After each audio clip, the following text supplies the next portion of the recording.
Good afternoon and welcome to today's virtual design review panel meeting. We'll be looking at 499 Mohawk Road East in Hamilton. My name is Edward Winter. I'm hosting this meeting, but David Cluzio will chair. Today, in addition to the panel members, we have the applicant team, city staff, and members of the public in attendance. Members of the public are welcome to observe, but speaking will be only for the panel members and applicants. This session is being recorded and will be uploaded to the City of Hamilton's DRP webpage. Lastly, as a reminder, please keep your microphones muted if you are not speaking. Thank you.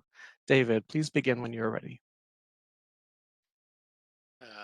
Thank you, Edward. Can you confirm that the session is being recorded? I confirm we are recording. And are there any changes to the agenda today? No. Okay. No changes. And I'll assume by silence that there are no conflicts of interest by any panel members.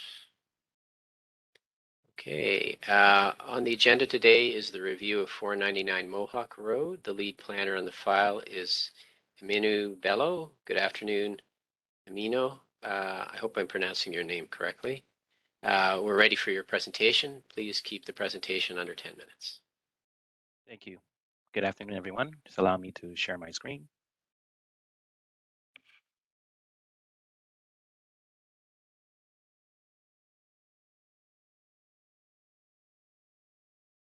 Good afternoon. My name is Aminu Bello, and I'm a planner with the city's development planning section. Today, we'll be discussing the zoning bylaw amendment and official plan amendment applications for 499 Mohawk Road. This application was submitted for official plan and a zoning bylaw amendment earlier this year to permit the proposed developments. These applications are currently under review by staff and external departments. Just to provide the context here, we have the aerial of the subject site. The property is located north of Mohawk Road East and west of Upper Sherman Avenue. The site measures approximately 3.9 hectares in size and has lot frontage along two arterial roads.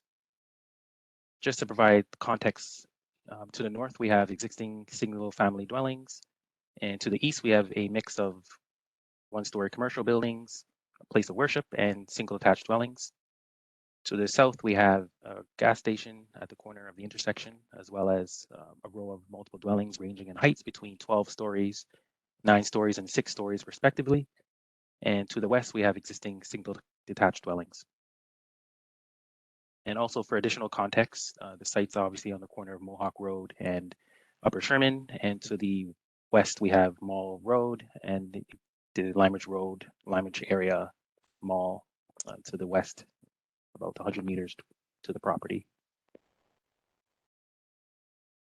Here, I'll just walk you through some site photos that were taken from a November 30th site visit. So here we have a view looking directly from Mohawk Road East in the direction looking north, the existing access, just to give you a sense of the existing buildings on site. Here we have a view looking west from the Mohawk Road and Upper Sherman Avenue intersection.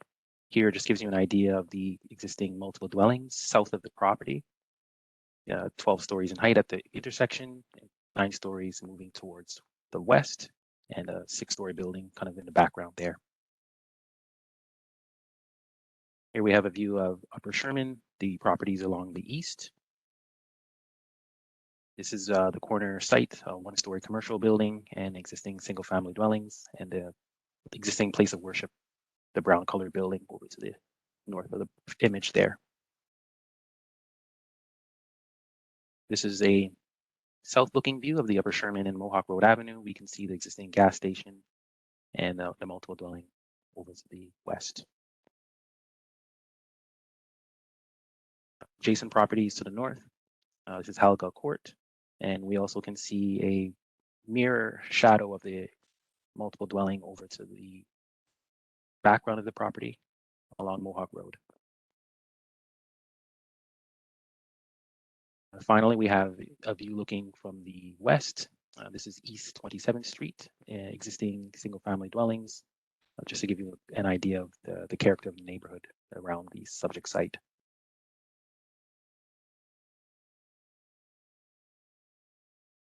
The proposed development is containing 995 dwelling units in total, sprinkled with multiple dwellings around the periphery of the site, with buildings ranging in heights between 8, 13, and 25 stories in height, with townhouse dwellings being 3 stories in height around the periphery of the site.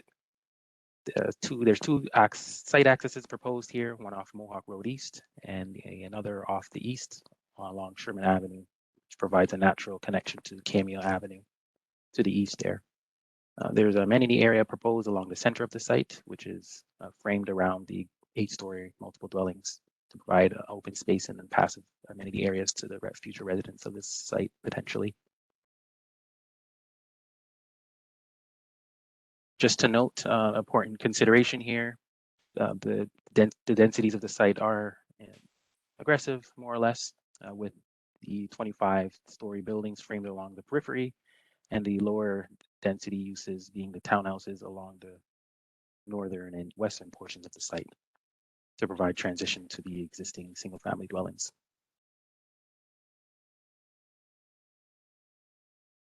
Here we have proposed elevations of the subject site. So the uppermost part of our screen is looking west. If we're standing on Upper Sherman Avenue, we can see here the 3-story podium at the base of the multiple dwelling, moving up to higher story buildings up to 25 stories in height.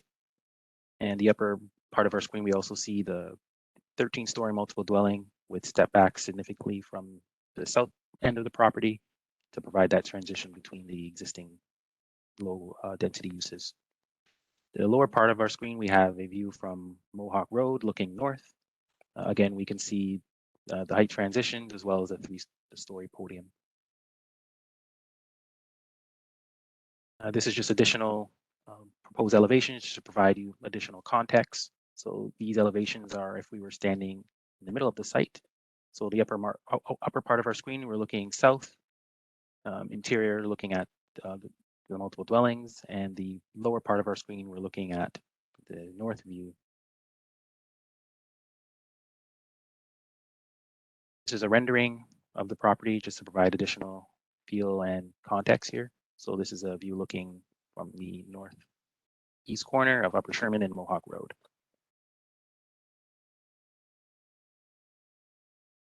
So moving on to a policy context. In the Urban Hamilton Official Plan, Urban Structure, Schedule E, the site is identified as a neighborhood. This is denoted as a star on the graphic here on our screen. An important item to note is that it's outside of the sub-regional node known as Limeridge Mall. Moving on to Schedule E of the Urban Hamilton Official Plan, the subject property is designated as District Commercial. There's some additional major policy themes. So neighborhoods are namely consist of residential uses and complementary commercials that are intended to serve the daily needs of the residents. They also permit a range of housing forms, tenures, and types, including affordable housing, housing supports, etc. Uses shall permit a range of commercial uses, including retail stores and things of that nature. In terms of the district commercial, it's intended to provide a retail services for commercial uses for the immediate neighborhood and shall contain a range of uses that cater to the daily and weekly needs of the residents. And it's also to serve the focus of the adjacent neighborhoods to create a sense of place. In terms of the zoning, the property is zoned District Commercial C6 under Zoning Bylaw 05200, which permits a range of commercial and retail uses. An important consideration to note is standalone residential uses are not permitted under this zone. In result, the proposed zoning bylaw amendment proposes a change to a modified mixed-use C5 zone. I'll just touch on some zone modifications that are proposed here. To note, a proposed modification to the C5 zone proposes a height increase from the existing maximum of 22 meters to a maximum of 79 meters in height. Additionally, modifications to the minimum amenity spaces proposed to a size of 4 square meters per dwelling unit, where 6 square meters is required under the zoning bylaw for units greater than 50 meters squared of gross floor area. Additionally, a increase to the setback from the building from the street line is proposed. Currently, the bylaw requires 4.5 meters to allow for buildings along the street edge. However, the applicant is proposing modifications for additional setbacks up to over 4.5 meters to allow for multiple dwellings interior to the site.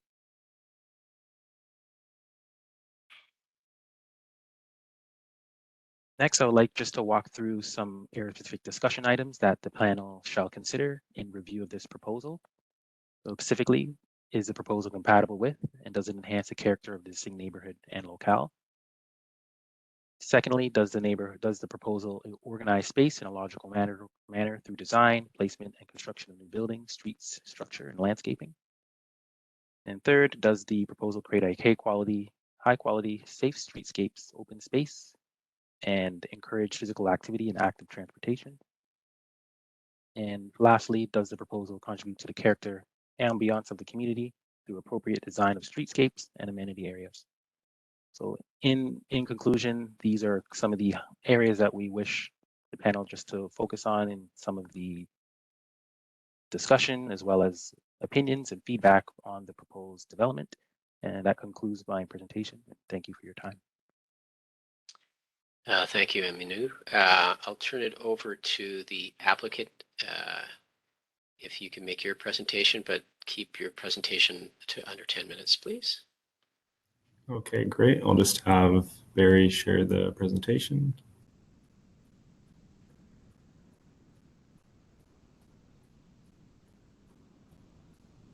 So, good afternoon, Design Review Panel. I'm Scott Beatty. I'm a registered professional planner with Urban Solutions, and I'm joined today with Barry Graziani of Graziani and Carazza Architects and Leanne Seeley of White House Urban Design on behalf of New Horizon Development Group. New Horizon Development Group is a leader in green building design in the region of Hamilton, and this project is no exception, with an emphasis placed on sustainability. Another thing I would like to note before we go through the presentation is that there was a lengthy design process for this development prior to the submission, which did have heavy coordination between the architect, landscape architect, civil engineer, and transportation consultant to have a holistic approach to the design and have various considerations for the different site components. And I think you'll see that we do have a project here that emphasizes functionality, urban design, compatibility, circulation, and does overall enhance the site and the streetscape. Next slide. Next slide again. So as Aminu covered, it is a 3.95 hectare site that is currently occupied by one-story commercial land use, located in close proximity to that Lime Ridge Mall and commercial concentration to the west. Next slide. The official plan amendment as covered is changing it from district commercial designation to a mixed use medium density designation in the Urban Hamilton official plan. Next slide. The zoning bylaw amendment similarly is changing it from a district commercial C6 zone to the site-specific mixed-use medium density C5 zone in the City of Hamilton zoning bylaw 05200. Next slide. And here you can see a bit of the broader context of the site, and you can see those major intersections along this Mohawk Road corridor that are all characterized by mid to high rise density developments. And again, there's that sub-regional service node just to the west of the site that contains a heavy commercial presence as well as transit. And I'll pass it over to Graziani and Carazza now to go over the architectural. Thank you, Scott. So we'll just quickly go through everything here. Not advancing. Oh, there we go.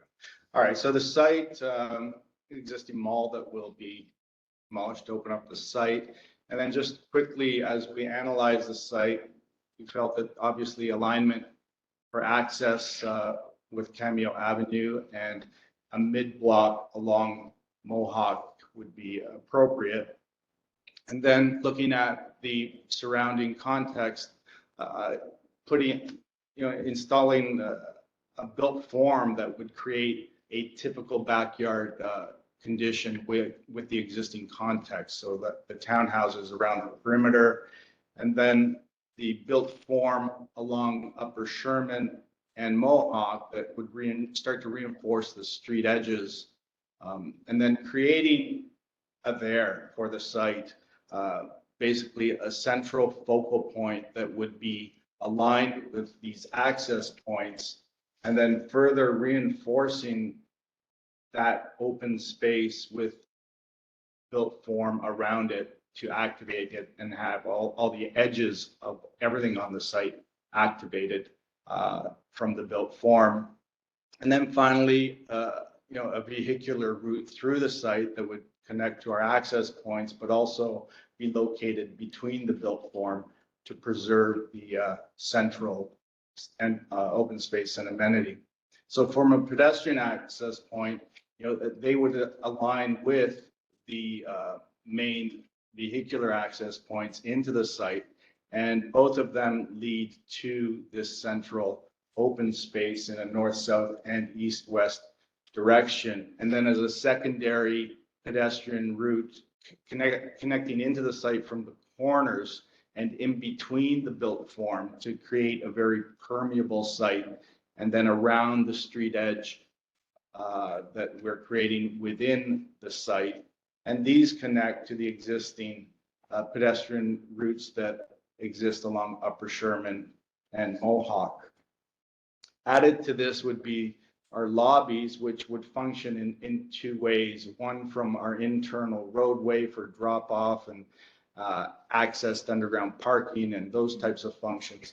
But the lobbies are all through lobbies. So internally, for the 4 buildings that surround our open space, the lobbies connect through the buildings to the open space. And then for the perimeter buildings, these lobbies would connect to Upper Sherman and Mohawk. As a built form, we're looking at the ground plane, the bottom 3 floors of the built form, and pushing it out to actually line and reinforce both the street edges as well as the open spaces internally. And then above that, up to the 8-story height, starting to step back with the built form so that the 3-story base reads very prominent throughout the design. And then locating the higher points are the towers on the site, which start at 13 stories and then 15 stories, 20 stories, and then finally the 2 towers at the corner of Upper Sherman and Mohawk, farthest away from the existing low-rise neighborhoods, up at the 25-story height. And all these floor plates would be at 750 square meters in size. And then the separation between the towers, where we have a face-to-face condition as a 30-meter separation minimum. And then the tightest location that you can see in the corner to corner between building C and H at 25 meters. But there we don't have the face-to-face overlook.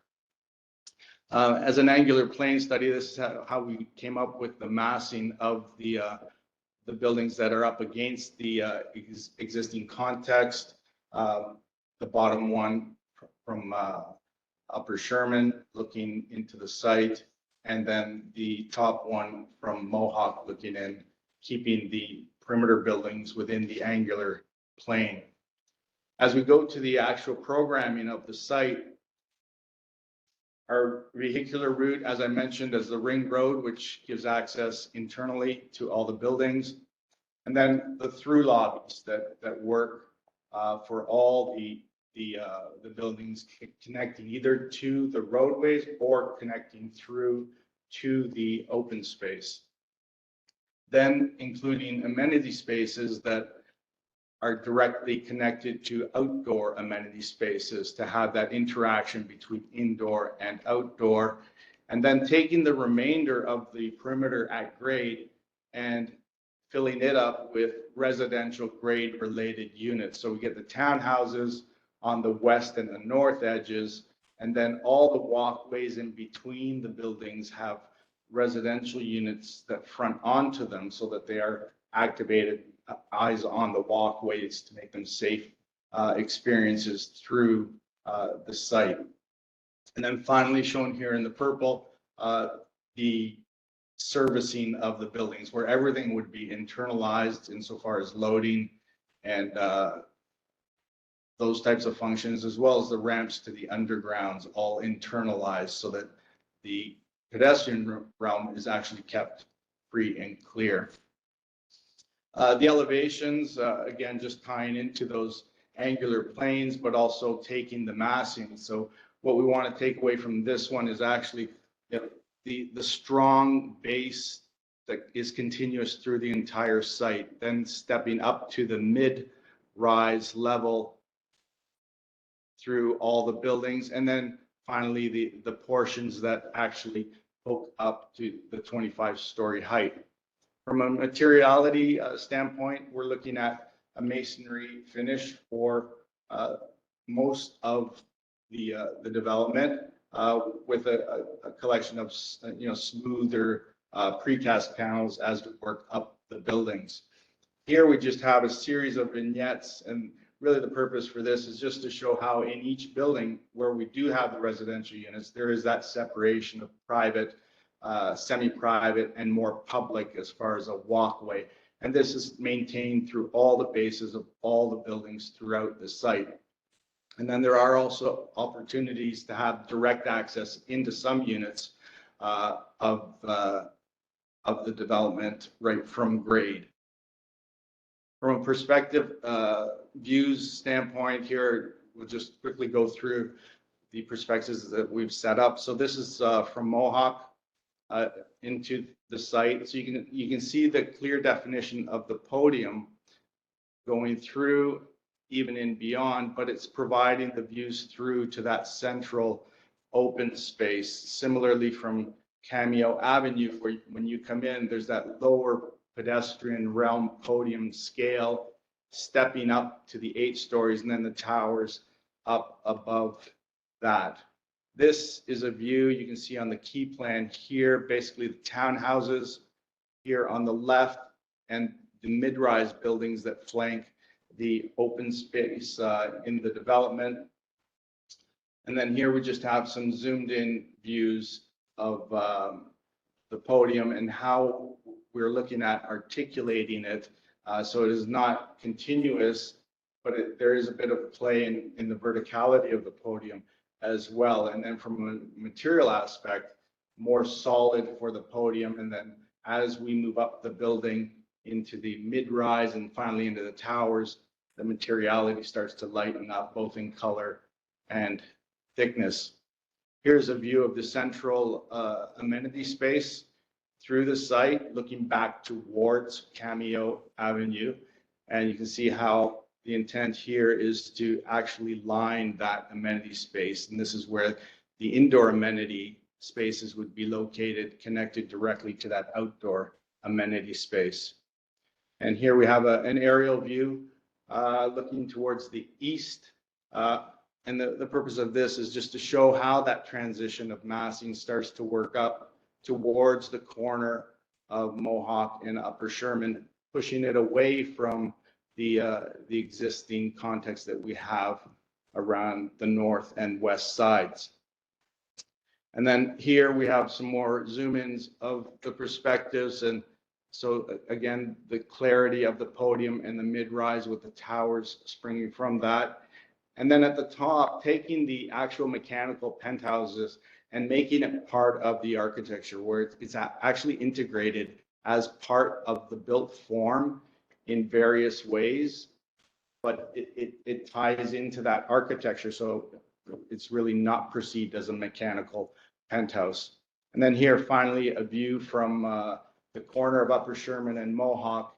And, the intent here was with this entire development, we wanted to have every building have its own character so that it becomes a new community within the community that is there and not a project where all buildings start to look the same. You get twin towers and this type of thing. We wanted to actually break down the massing, step it down, have the various levels of it as a podium, mid-rise and high-rise, but also having that's different character for each tower. And hopefully that's come clear with the renderings that we're depicting here. Okay, I just want to draw attention to your time here. So yeah, I'm done. I'm not going to go through the stats because we've already done that. I'll pass it over to Leanne for her landscape portion. And then I think that's the end of our presentation. you have to be pretty brief on the landscape then. Okay, thanks, Barry. So as Barry illustrated on the previous slides, the overall site is organized around that central interior ring road. When entering from Mohawk and Sherman, the materiality at that road changes to one of a more pedestrian feel to introduce that shared slower traffic area. There's a hierarchy of outdoor spaces in the proposal with public-facing streetscapes, the front yard spaces there, and also within the site, shared outdoor amenity spaces immediately adjacent to the indoor amenity spaces, and the towns have private rear yards. All of those share that central linear park, which provides the connections to all of those and internal spaces as well as external spaces. The linear park itself offers entry views from both Mohawk and Sherman. Off Sherman, there is a bit of a low wall where there's some stairs and ramps, and it offers the opportunity to have some signage to announce the community when people are entering and entering the site overall, but also the view past it through that linear park helps to kind of permeate the site. The park itself is designed to function as either one large gathering space or as many smaller spaces, including an area that is sunken a few steps for a safe family play zone.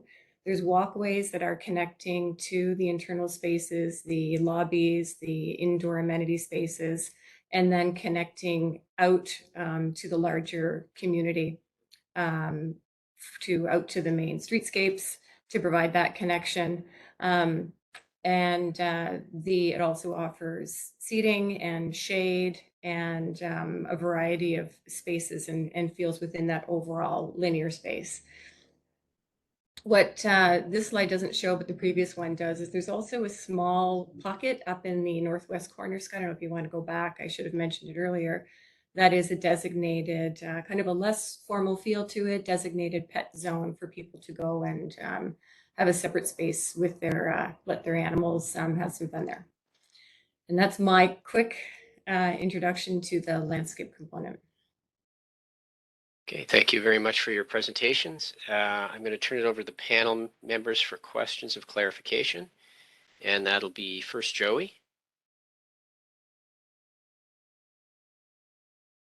Thanks, David. I just had a question regarding the existing mall that's there. It is going away completely. Was there a request for a documentation and salvage report? I can speak to that. There wasn't a documentation and salvage report required as part of the formal consultation, though during the construction management plan that would be completed at the site plan process, we could look at where I think you're going with this, which is maybe recycling of some of those building materials that are in that existing building. Yeah. So, yeah, I mean, that could be a start. Maybe this is a question for Aminu. Is this a request that comes at a much later stage? Wouldn't it be something that should be at the front end and something that this panel should review? I've seen others before with past projects. I'm just curious about the,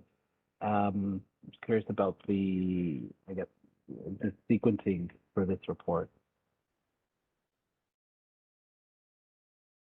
That was not a requirement as part of deeming the application complete. But from a high level, we did require a ESA and a record of site condition Yeah, to be established. So that would be one piece of that puzzle.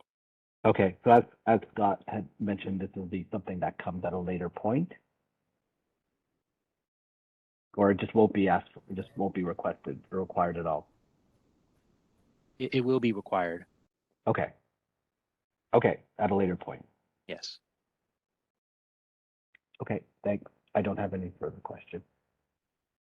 Dania? Hi, everyone. I just have a question around the redesignation and the rezoning. You mentioned it's going to a mixed-use zone and you're modifying the commercial zone. My reading was this was an entirely residential development. Is there a reason why you're modifying the commercial zone and not rezoning it to residential? The mixed use medium density zone, it ultimately came down to a majority of those sort of criteria that fall in that zone matching what we were proposing here in terms of height and density. There was consideration, excuse me, at one point during the design process for some commercial to be included. It was ultimately decided, though, to go with more amenity space in place of that commercial due to the close proximity to that mall to the west and the concentration of commercial along that corridor. Okay. And my other question is around the amount of amenity space provided. I noticed in the table that you said you're providing 4 square meters per unit. Are you meeting the amenity space requirement or are you asking for an adjustment? You didn't comment on whether you have large units or whether that's aggregated, private, or communal amenity space. Can you give a little more detail on the breakdown of that? I believe the townhouse component of the site will have their own rear yard amenity space. And then, of course, we have those shared amenity spaces, both outdoor and indoor, for the balance of the site. In terms of whether we're asking for a modification to amenity, I honestly can't remember off the top of my head if we do comply. If it isn't compliant, it's pretty close to compliant with what the bylaw usually asks for. But yeah, honestly, off the top of my head, I don't know. Okay. That's all my questions. Eldon? Thanks, David. How about just a couple of questions of clarity? The first is to staff. It wasn't clear, I guess, in looking at the urban structure that this was a location that was identified for growth intensification, and I'm looking for clarity as to whether this location is. Yeah, so Aminu here, planner. So the area is currently designated for district commercial, and they're proposing to redesignate to mixed use medium density. It is located along arterial road, so under our criteria and official plan, arterial roads and major or minor are candidates for higher density. So there is criteria that they fit in terms of from a high level. Thank you. And then to the applicant, in the beginning of your presentation, you made mention that the builder is a big proponent of sustainability. Yet in the proposal, I didn't see a lot about what sustainable initiatives were being pursued. Could you maybe quickly outline what those are for our benefit? Yeah, for sure. So all of the multiple dwellings are going to be using geothermal heating throughout. As well, we're working with a site here that was mostly a surface parking lot. So the permeability of the site overall has greatly increased, as well as the trees. I do know there's a stormwater management tank proposed as well that will act as storage to slow that stormwater management release onto the rest of the city system. In terms of actual building components that are sustainable, I think Barry might be better off answering that aspect of it. Yes, as you mentioned, Scott, we do have the geothermal for all the mid-rise and high-rise buildings of the development. Also, we will be integrating green roofs on some of the terraces where we terrace back in the mid-rise portions. And also in some other developments, we haven't, obviously committed on this one yet, but we do look at the possibility of solar to assist with the that load factor on the development as well. Okay, thank you. And just my last question, and it builds on that previous question. How does this, it wasn't clear in the presentation how this development facilitates active transportation. You could elaborate on that. Yeah, so currently there's 948 long-term bicycle parking spaces proposed, as well as 95 short-term bicycle parking spaces proposed. And it is Upper Sherman Avenue and Mohawk Road East are both along transit lines currently.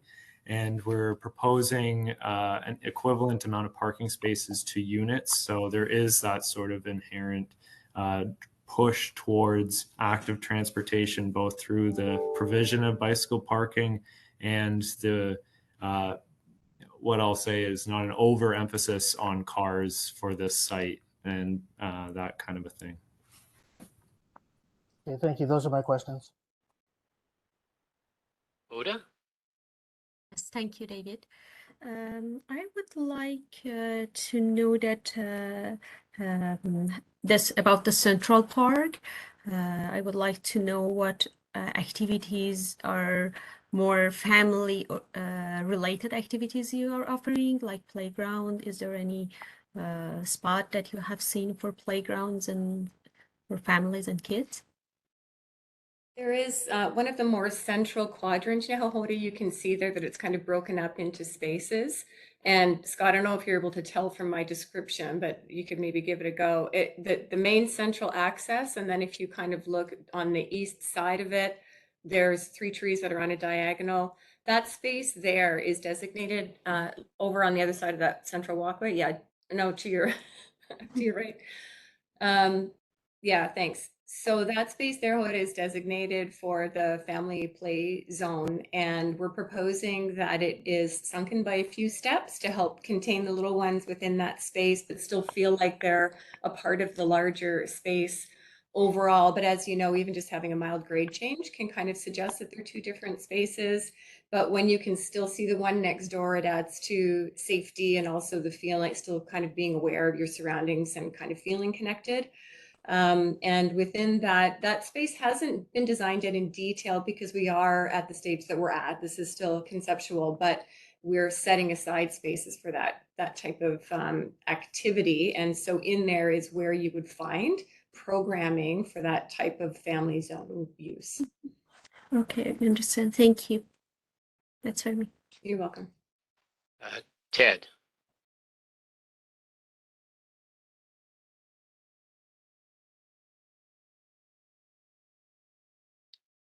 Ted, if you're talking, you're on mute.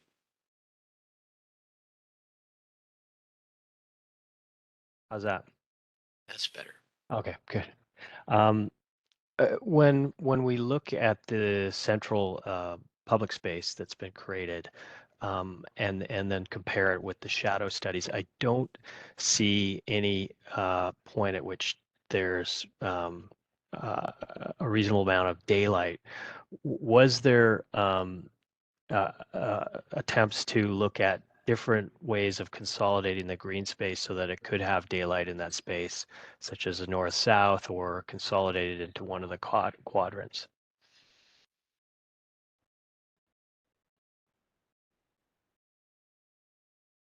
That might be partly a question for me and partly a question for Barry's team.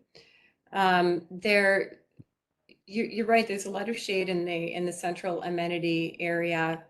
Sometimes it is actually a good thing, and the more sunlit spaces are more on the periphery because of the proximity there of the towers and how the shade is falling. It will be a space that does get a fair bit of shade. The choice of orienting the that Central Park as a linear park the way it is a central organizing figure of the overall layout, as Barry had walked people through kind of earlier on in the slides, if you recall those. Barry, I'll give you the opportunity if you wanted to add anything to that being a part of the centralizing framework for the site. Yeah, I think, you pretty much covered a lot of it, but the whole idea of having this central portion was it's not only private, but it's actually connecting through to the communities beyond. So, you know, from Upper Sherman and from Cameo, it's visible through the site. And then with the built form, that's where we started to look at, you know, the lower buildings being in these locations. So at this end, we're going from, you know, 4 stories up to 8 stories with the mid-rise portion. So it is limited as far as, you know, sun on the open space, but it will have some at different points through the day.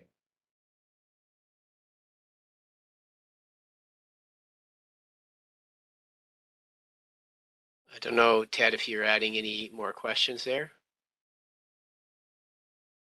Sorry. No. Okay. Thank you. That's all my questions. Thank you. Yana? Thank you. All my questions were answered. Thank you very much. Okay, similarly, my questions have been. Actually, there was one question. You were asking for relief from the 4.5 meter setback off of the maximum 4.5 off the street lines, I think it was. Can you explain how much of a relief, or what are you actually doing, and where specifically you're quantifying that ask? And also, if you could clarify if any of your units are, and what percentage are bigger than 50 square meters in size. First, I'll hand it off to Barry there to answer that unit question. Yeah, I'll have to look it up for you in our stats. I just don't know it offhand, but we can get back to you on that. With regards to the 4.5 meter setback, if I could just call on Aminu to remind me of what exactly that setback is now set at along the Mohawk Road interface. Yeah, generally speaking, the setback is 4.5 meters, and the intent is to have buildings along a street edge. So obviously, you're proposing multiple dwellings interior to the site. So by virtue of those buildings not being 4.5 meters, you're seeking relief. Again, I'm just pointing to the intent of that zoning regulation is to have buildings along the street edge. So if any buildings are proposed interior to the site, that's zoning provision is not being met. Does that sort of answer your question, David?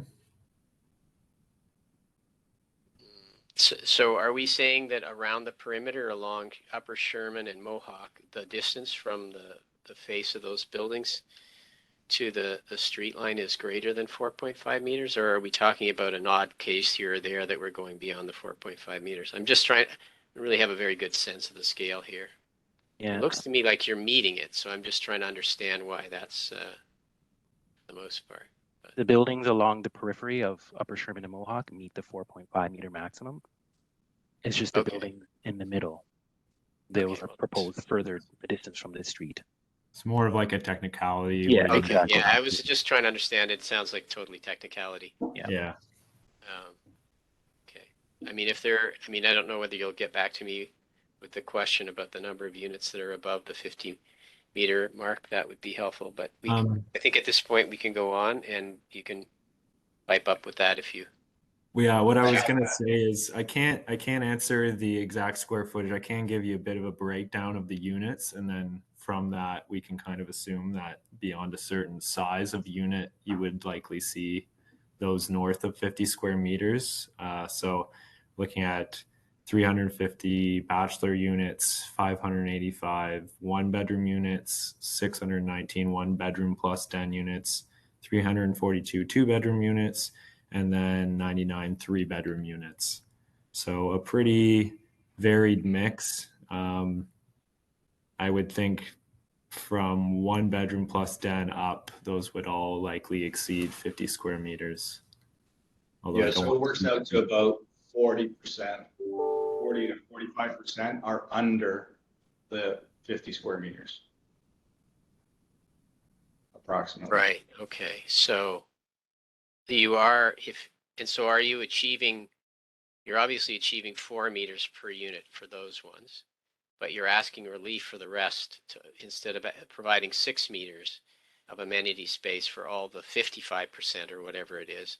you're only going to be providing 4. Is that what I'm reading as your actual provision there? Yes, I believe that's correct. Which we've made the provision for all units, if I recall correctly. Okay, I have no further questions, so I think we'll turn it over to the panelists to comment. And the first one is Joey. Sorry, just one more thing I wanted to add before we go. And just while we're on the topic of Amenity 2, I did just want to point out just to the north of the site, northeast is a 7-hectare Macassa Park as well. So that was, again, a consideration when we were putting that to 4 square meters per unit, was that there was this heavy open space component right next door, essentially. I'll let Joey speak now. Thanks, Scott. Okay, well, thank you to Aminu and you, Scott, and Leanne and the team at GNC for this proposal. It's a very dense residential proposal. It's clear that this team has been tasked to really fill this site. Considering the intense program, the process, as Scott mentioned earlier, for all the consultants is commendable. Also including the consideration to provide architectural character for each building. Maybe it's the intensity of the program that has generated a design that feels disconnected from the community and somewhat insulated. I think this is communicated in a few ways. First is the loss of the commercial programming. Secondly is in the planning of the site. The inner ring road is almost exclusive, or at least feels almost exclusive for loading and access to parking.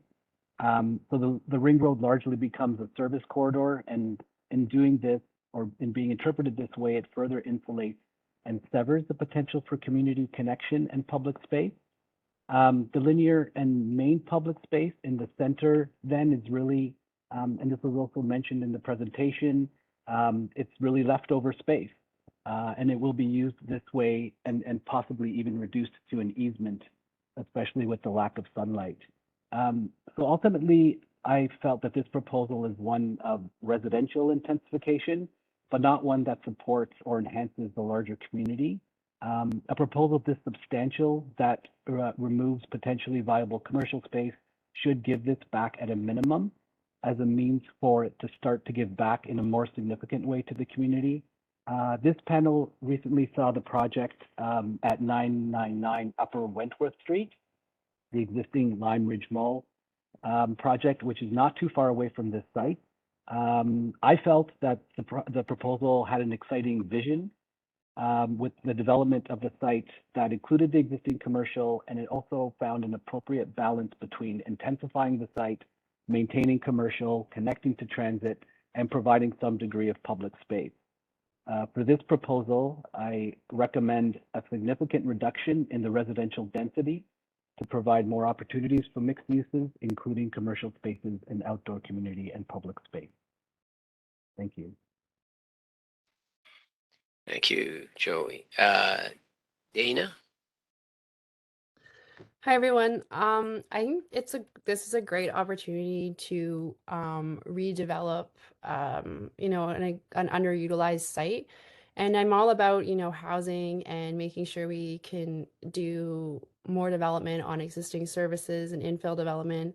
However, I do agree with my colleague Joey here around the mixed use. You're seeking a mixed use and commercial designation, and I think at the very least you should be providing commercial at the corner as part of that development. I know you said you were concerned with some of the nearby commercial in the mall. However, I do think when you have 2,000 units that you can support at least commercial at the corner of that site. And I think that corner would really benefit from that versus having amenity space there. I do have also a concern with the amount of amenity space that you're providing as part of this proposal. As it stands, it seems like you're seeking a reduction. I think for 2,000 new units, you need more communal amenity space than you're providing. I do like the internal open space courtyard. However, I feel the one at the top left-hand side of the plan somewhat of a disconnected, tucked in the back amenity space that doesn't actually have a pedestrian connection to the rest of the development. So I feel like that, in terms of usability, is not great. I think that if you want to have a lot of units and a lot of density on this site, you should at least be greatly exceeding or meeting the amenity space requirement, because you have a lot of people that are going to want to recreate on site and not have to rely necessarily on a neighboring park, if possible. Lastly, I wasn't sure what your tower floor plates were. But I had some concern with the tower separation between buildings F and G, as well as E and H. I think they were shown to be about 20 meters, which is a little small. Not as much of a concern between E and H, as the overlook was about 30%. So you're mitigating some of that issue between buildings. However, with F and G, you had about a 60% or around there overlook between buildings. So I don't know if you're still working through the placement of buildings, but maybe increasing that would also help with overlook privacy, but it may provide more light and sunshine on the courtyard, as that's the distance between those buildings. Otherwise, I commend you guys for the bicycle parking spaces. Consider making sure that the storage is easily located and accessible to all the residents, and maybe looking at car share opportunities for more active transportation, even if that means dipping a little bit below your 1 per unit bicycle or vehicular parking ratio. And I think that's everything for me. Thanks. Eldon. Thanks, David, and thanks to the team for this presentation. I do want to commend you for adaptively reusing, and not adaptively reusing, but redeveloping a Greyfield site into something more intense and something that will provide for additional housing in the city. I have to agree with both of my colleagues in terms of a lot of their comments. I'm just going to focus on a couple of items and try not to repeat. I agree with the comments as it relates to the open space. In fact, the way this site is designed, and perhaps it's the simple fact that it abuts properties that back onto the site. So the connectivity is mostly from the street, and it feels, the way it's designed, it feels like an enclave. It feels like it doesn't invite people in, and that extends to elements such as the amenity spaces or the open spaces. As my colleagues have said, with 2,000 units up to 3,000 people, even with area amenity parks, some form of centralized park space that's usable for active and passive really needs to be key and really needs to be laid out. When I looked at the site and the suggestion, I guess, at the northwest corner that be a dog park or kind of a dog play area, that in itself introduces conflict issues with neighbors to the rear. So it's about thinking about how is this contributing back to the community? How are people able to enter into the site? So looking at the site and thinking about amenity space, is there a way that the connection from Mohawk Street provides a greater opening and sense of arrival as you come into the site? Because right now it just moves into kind of a narrow walkway, whereas most of that focuses along Upper Sherman. Is there a way in which the coroner plays a role in that? Because right now it does feel semi-gated in the way it's structured. It feels very private. The other concern, as my colleagues mentioned, as it relates to the commercial, I agree with this many people. Something as simple as a coffee shop, something as simple as a work share space, those type of uses that are always beneficial, that promote the active transportation, that promote the sustainable initiatives, which avoids people having to get into their car or seek Uber or DoorDash or multiple vehicles entering the site. Ways in which to curb that and make this a more complete community would really be encouraged. The last couple of points, it seemed like I appreciated that the site was designed with a lot of the consultant input in advance to get to this point, but it almost feels like it's been designed to be packaged, to be developed in its multiple phases. So you have your underground parking that's isolated. It's block by block. It's phase by phase. So it's not interconnected. And as a result of that, it's a reflection of what happens on site. So you have all these loading spaces, you have all these underground ramps, you have all this infrastructure that's actually in the opposite direction of sustainability.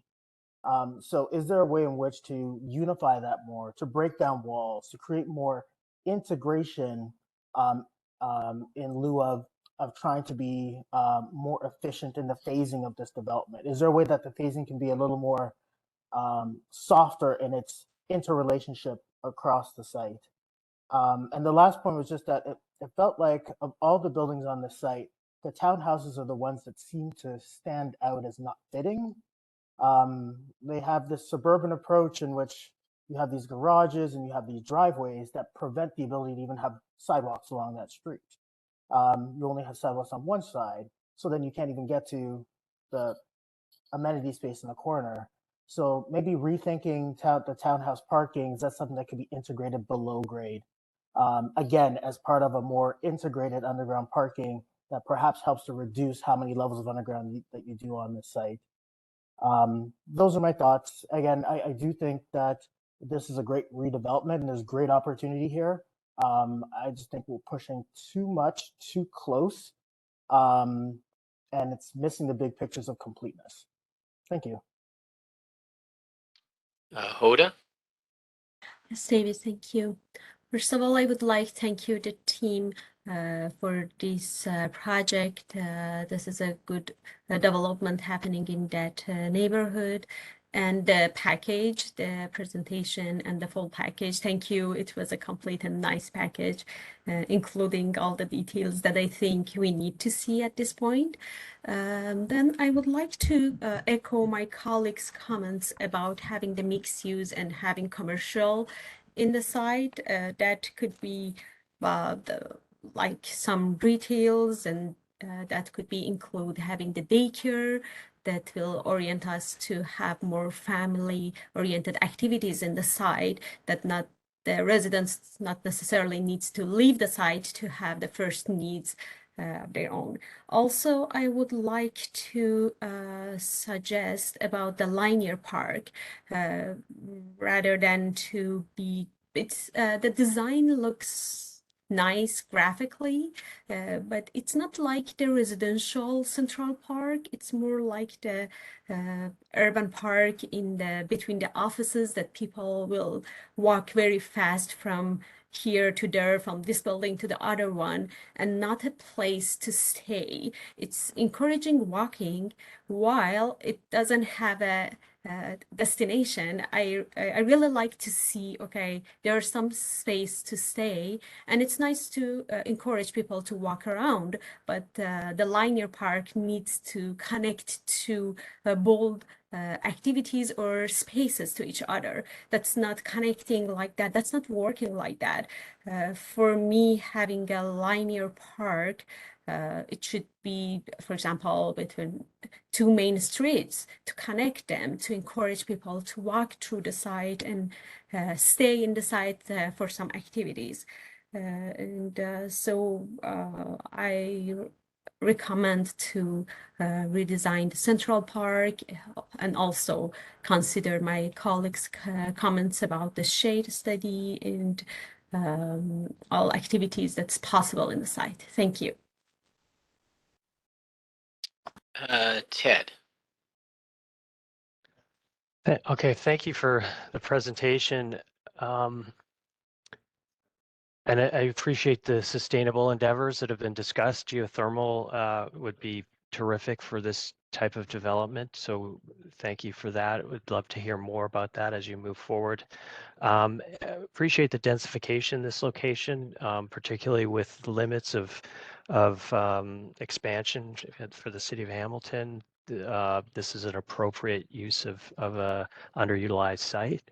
And I also appreciate the scale and the differentiation that's been thought through here to create a diversity of heights, of materiality, of architectural expression, to break down the scale of this really large development within a very low density fabric. Ultimately, I think livability is the question that is kind of being addressed here, and I think, you know, consideration to the project has been designed to optimize residential use here, and I think that it probably has gone too far in terms of its density.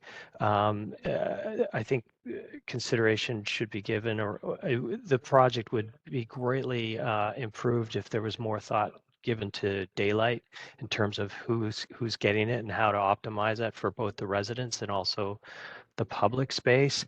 Would like to see more public realm space, and I think the part of the key to doing that potentially is to consolidate all of these drop-off, pickup, ramp access and servicing spaces. There's eight or nine of each of those on the site, and the entire perimeter of the site is extremely large. Even the turnarounds, there's 8 different separate turnarounds within this space, and meanwhile all of it is a turnaround. So I feel like those could be cut in half to liberate more of the ground plane, to grow the park, or to have a north-south connection that connects to the south of this site, and actually, you know, looks at how that central location of that park could get daylight through a number of hours within the day. I think the comment about commercial mixed use, this having a responsibility to allow the people in this neighborhood and this amenity and this development to have access to commercial and to be able to stay on site and have some of the essentials, I think is an important consideration. And then finally, architecturally, again, appreciate the scale and the efforts to differentiate. I think a consolidation of the architectural languages as you move forward, I think would be beneficial. You know, we were discussing this earlier, and Mirvish Village is a project that came up as a precedent that takes a similar approach. And I think one of the successful aspects of that is that it did become more consolidated in its language through the design process and through the refinement, where, you know, and I see certain elements of this design that are very successful when the brick, the terracotta brick is elevated from the podium and the grid system is up and down. I feel like the corner element where we have the stepping and tall vertical elements are less successful.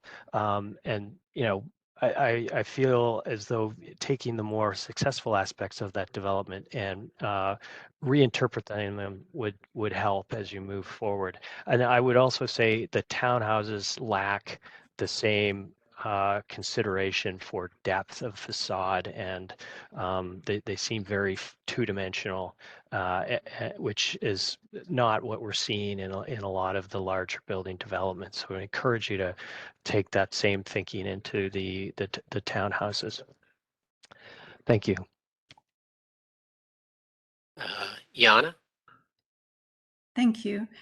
I agree with my colleagues, especially regarding joining the existing community with a development which integrates well and which gives back to the community. And I agree that at least some commercial or at least some community uses should be proposed within this development. Some components are very thoughtful. For example, you are transitioning through the townhouses. I also appreciate that you are trying to achieve variety and articulation in the form, in the built form. But I do agree there is a lot of development proposed, and I would like to suggest reducing the height, at least internally, and also to focus on better and larger amenity areas for the future resident. As already mentioned, the amount of hard surfaces which are unnecessary are just extremely large. And I think that there are opportunities to combine some of those functionally required loadings and ramps and so on, and add more space to the central amenity area. Some of the podiums are extremely close to each other, with primary windows and balconies right next to each other. I think the design should be revised to provide better conditions for the future residents. And regarding the shadows, I understand that you are not affecting your neighbors significantly, but the impacts on the future residents is really concerning. Some of the buildings have units which will never have any sunlight. The same goes for the amenity areas, like have been mentioned several times, but I really believe that the site needs to be redesigned to provide great living conditions. Especially you are asking for reduction for amenity areas. The ones you are creating should really be exceptional in that case. So it again brings me to a suggestion that the site should be reorganized, redesigned to have really great spaces and for all the residents and maybe rather more mid-rise form, at least internally. I like that you are thinking about incorporating the mechanical penthouses into the overall architecture. I would suggest that the corner building could be simplified. I understand that you are trying to design a strong corner feature, and I think that it could be achieved with less elements and rather a stronger design statement. Thank you. That's all for me. Thanks.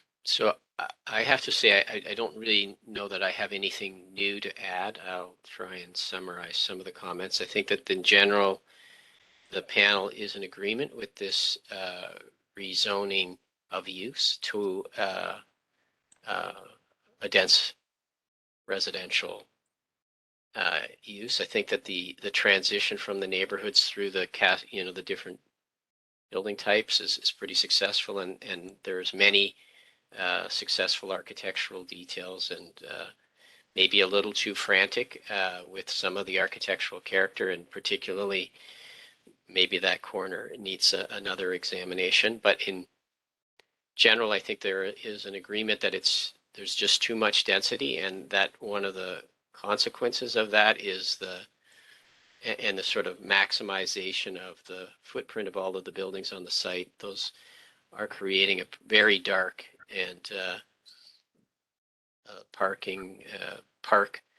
in the middle that has little daylight, and I agree in a way the way it's been designed really maybe needs to be re-examined with more of a residential typology as rather than something that we might see in a more retail or a commercial condition. I think there's a general also agreement that the ground level street related amenities should be put back into the project. That would reinforce essentially this is an urbanization of this somewhat suburban condition that surrounds it, and we should be trying to give back something to the street and animate it as we build it up and achieve those street edges. So increasing or reintroducing some degree of commercial in addition to the amenity areas, maybe sacrificing some of the townhouse units or lower units that are facing onto the main streets, and making all of that something that has an active street related consequence. And then also entirely agree with the idea that the street system that is kind of developed to provide access to each individual building having its own parking ramp. We were looking at another scheme not that long ago, where immediately upon entering the site, they were having the ramps down into the parking in order to service a large number of buildings, so that they didn't have to bring traffic into their internal site. Meant a huge possibility for increased grade-related amenity. Also, I think that reducing the height of some of key buildings, or even removing one of the buildings in order to deal with shadow and create a much more successful public realm for wind and daylight would be credible. Also, there is this typology that exists in this scheme and others that we've seen, where there's a mixture of a podium typology with a mid-rise with a tower. And I would think that if you going to build a tower, then you should discard the transition down to mid-rise. It should be a podium, and that way the shadow conditions are limited and move across the site and don't kind of create such a walled condition. Or alternatively, you know, you go to more of a mid-rise throughout. So I'm not sure I have anything more to say other than I think a lot of it's driven by this density desire. I think that you have to re-examine how much density you're going in. If you do, it will hopefully help solve some of these other issues, and also the phasing, as others have said. If we can make the parking and the servicing consolidated in a manner that allows to removal of a lot of the road system inboard. And I agree with a lot of the comments about a number of comments that came out around the townhouses in terms of, do they need a roadway system? Do they need to have the parking in front? And, you know, just in general, you can just look at the plan and the relative amount of articulation that's been invested in those compared to the quite obviously significant effort that's been invested in the articulation of the other buildings, which is commendable. I think could be applied on those townhouse units as well. I don't know if there's any other, and I would also agree entirely with the idea that there should be no reason to provide relief for the amenity requirements here. I think that if anything, they should be increased. I mean, you're asking for at least, it sounds to me like at least a 20% discount in the required amenities space through this relaxation, and I think that it's inappropriate. Do you have any questions for the panel? No questions from me personally. Personally, I would like to thank the panel, as always, for providing some insight on the different components of the site, and we'll certainly take all these back to the team to re-examine the design and try to improve upon it. Thank you. It was a very clear and documented presentation, made our job quite easy as a result. Thanks for the effort. I think with that, I'll close the meeting or leave the webinar, I guess. Thank you. Thank you. Thank you. Yep, thank you. Bye. Have a nice day.